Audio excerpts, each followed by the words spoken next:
What's going on, everybody? What's going on? I'm just gonna fade the music right out because sometimes it throws me off, and you can't even hear me when I try to say hi to you guys. What's happening? I was in Ottawa all weekend for my beautiful cousin's wedding, and it was my first time in the nation's capital. It was awesome. It was fun, except for the hockey team. Boo! But I saw Canadian Tire Center on the highway. That was fun.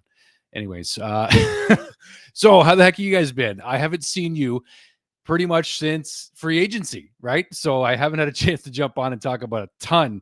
And I do mean a ton of Habs content because the rest of the hockey world, the rest of the YouTubers out there, you know who you are. You've been taking care of business. God bless you guys. You know I love you. So Habs prospects that stood out at development camp, there was a lot of them, guys. And it was just finally getting a chance to go over it all because I didn't have a ton of time. It was family time this past weekend. And we got some stuff to talk about. We also got some quick news to talk about. Let's fire this one right up. So Jakub Dobes, ladies and gentlemen, Jakub Dobes is a Montreal Canadien for the next 2 seasons at least. And you know something? Let's not forget. Let's show some love to Willie Trudeau as well, because he is also with the Canadiens now, and he's also been signed to a contract. I don't know why I said it that way, but I'm going to have some fun tonight. He's been signed defenseman William Trudeau, who has made a good impression on the Canadiens and had a good season with Laval last year too. So, other stuff to talk about. I did throw it in the thumbnail because I'm all about the overhype, and you guys know me. I love to just go for the home runs, even if they're gonna miss. But I got this serious feeling about Michael Hage, man, and it will not escape me. It just won't escape me. So I got to talk about Michael Hage tonight, guys, and the impression he made on me specifically at this development camp here. And the fact that he put on 10 pounds is a bonus. I mean, we all heard from Stu Cowan that he beefed up recently here. And I just like the first couple highlights I saw of him last year when we drafted him 21st overall. And we'll just start off with Hadrian here to start the show off pretty much because, yeah, it's the biggest. I don't call this a hot take, okay? So for those of you that want to say that this is a crazy, lofty comparison, that's totally fine with me. There's probably other players you could compare him to or that remind you of when it comes to Michael Hage. But Jack Eichel, I've watched a lot of in Buffalo, as I've told you guys so many times, years and years and years of watching Jack Eichel in Buffalo. And there's just something that reminds me of Jack Eichel when I watch Michael Hage.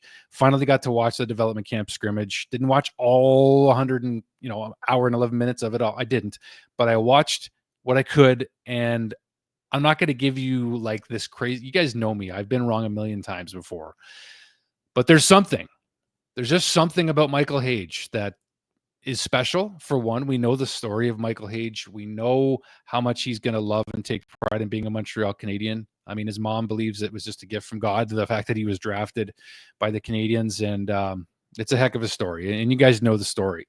But the style of Michael Hage, the way he skates, the way he carries the puck, his size, the fact that he's a right-hand shot, it just reminds me of actually, Michael Hage is Canadian. Let's not forget. Michael Hage is ours. He's ours, okay? So Jack Eichel is an American boy, but he just reminds me of him. I have to throw it out there. I'm not saying he's going to be as good as Jack Eichel, but as far as the Canadiens looking for a second-line center in the market, it's maybe still necessary as per Pierre Maguire and some of the others out there.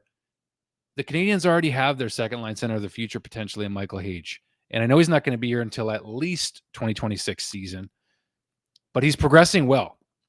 And that's what we heard from a lot of folks that had a chance to watch him at development camp this week. And that's why I'm talking about him in such a, I'm not trying to compare him, but he just reminds me. Can I just say that? Maybe that's a better way to phrase this, is that he reminds me of Jack Eichel.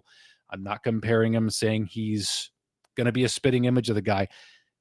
He just reminds me of him, okay? So let's just leave it at that for now with Michael Hage, because that's just kind of who I see a little bit out there on the ice when I watch him, in the minimal amount of time that I've seen Michael Hage so far. That's the player that comes to mind. All right, so let's talk about some other prospects that stood out at development camp. And the folks that we kind of wanted to stand out, I think kind of did, but something, I didn't get a chance to talk about this guy yet, and I mean at all, on this channel. And welcome Little John Mooney, man. Like, Little John, and my pictures are all over the place here, so forgive me, but Little John is literally his name, and he is Little John at 5'7". So, and 100 and how many pounds is he? Let's confirm that here really quickly. But LJ Mooney, man, this guy has been a revelation for Habs fans, but not a surprise for the ones that have had their eyes on him for a while, because he fell in the draft because of his size, just like Cole Caulfield, just like Lane Hudson, and here he is at 5'7", 162 pounds. Lane Hudson drafted at 5'7" or 8, 162 pounds. And this guy is like a carbon copy of Cole Caulfield, right? And I'm not saying like completely, but he mentioned how Cole Caulfield is somebody that he really looked up to and admired, including Pavel Datsyuk, I believe, is the other player that he mentioned as being his favorite player that he grew up watching a lot. But Cole Caulfield really inspired LJ. And got to say that he's an interesting one, right? Because say, for example, the Canadiens just don't have room for him long-term on this roster.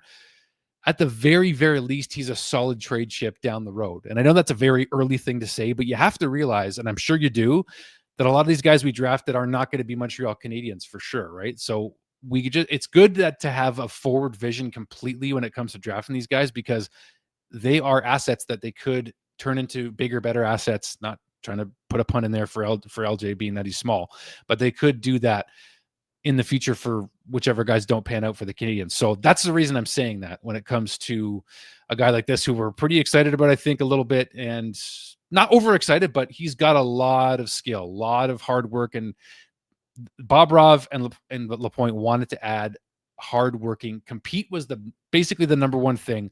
Compete, high level compete, high skill, and high character. That's what the Canadiens are looking for when they draft players, right? All right. So we got rid of Logan Mailloux. But we also happened to select a guy named Mr. Pikford here, Bryce Pikford.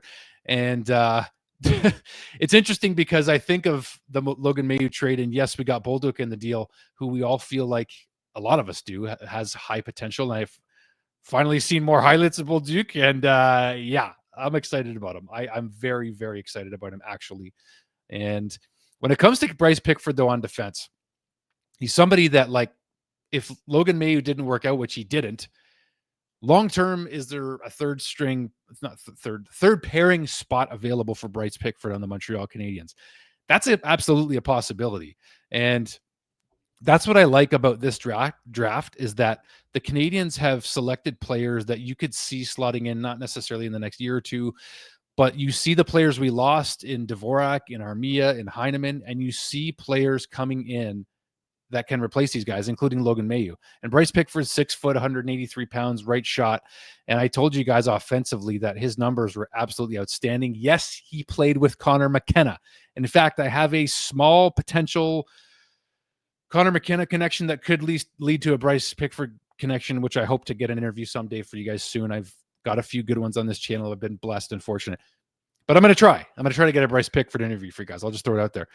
But the Canadiens have really looked ahead and drafted players that could replace some of the ones we've lost. So I like the sound of that. And another example of that is, and I don't have a picture of here, but it's Thorpe, man. Tyler Thorpe has fans buzzing. And it all started at the Prospects Challenge game, which I was at last year. And I didn't give Tyler Thorpe enough credit. I was still, I'm not going to say what, but I was not giving enough credit to Tyler Thorpe. Let's just put it this way, because Thorpe is 6'4", 215. He's turning 20 in August. I mean, he played one game with the Laval Rocket and got 2 assists in that one game. But he's a big boy who's got some skill. He got a couple of goals in that Prospect Challenge, in the scrimmage here at development camp this week. And he's impressive. He's impressive, and he's on Habs fans' radar, to say the least. I got to mention him for sure. And how about Atos Koivu? Atos Koivu really, truly made an impression with, of course, mimicking Saku, God love him, and the shootout move that Saku made famous with the Canadiens. And that was pretty cool. I got to say, to see Atos Koivu do that. Atos is kind of doing like a Superman here, not on purpose. He's just doing some training at development camp. But does he have a potential spot in the Canadiens? Just to see Koivu on the back of his jersey, pretty fun to see. Pretty fun to see. And Papanicus. All right, we got to talk about Papanicus quick here, because again, like we talk about players that we lost is Papanicus, you know, like a long-term, I mean, I think Tyler Thorpe could be like a better fourth line guy than say maybe Yoel Armia. Long-term, Armia was good puck protector. He was great on the penalty kill. Don't get me wrong, guys. I'm not trying to compare these guys too soon. But Hayden Papanicus, though, is a guy who has stood out for the Canadiens as well. And he's an interesting one. So I think with him, I don't know what the ceiling is. I'm not trying to project these guys too much, but these are the guys that we had our eyes on coming into development camp.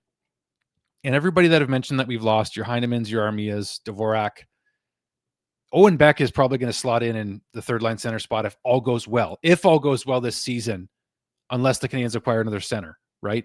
Or Kirby Dach could be in at center on the third line this season. We'll see how it all shakes out. But if Kirby Dach doesn't work out, by the way, and this is another thing I wanted to mention, Papanicus, Michael Hage, like these guys to me give me hope. That's what I'm kind of trying to get at when it comes to slotting in and where they're going to slot in these players. So that's kind of long-winded, I know. And I kind of mentioned everybody that I wanted to in this short little video that I finally got to put together for you guys. But I'm trying not to get too overhyped about these guys, except for Michael Hage, because he just piques my curiosity. And I already mentioned 10 times in a row there the player that he reminds me of. But I want to hear from you guys. From all the players I just mentioned, who are you most excited about? Who do you think has the highest potential to be a Montreal Canadien in the future? Why do you think that? In your response would be great too. So go ahead, leave a comment down below. I don't want to drag this video out too much longer. I want to hear from you guys, and I appreciate it. So hit that like button, hit subscribe, and if you are wanting to be a sponsor or know somebody who's on this channel before the season starts, I'm finally beginning to look into sponsorships. I've missed out on that maybe a bit in the last several years, but regardless, if you know anybody, send me an email, and we'll be glad to talk to you about it. We'll work out a very fair package for you. I have plans for that for you if you're interested in that as well. Okay, so thank you very much, guys. As always, God bless you. Thank you, and we'll see you guys very soon. Go Habs, go. Love y'all. Talk soon.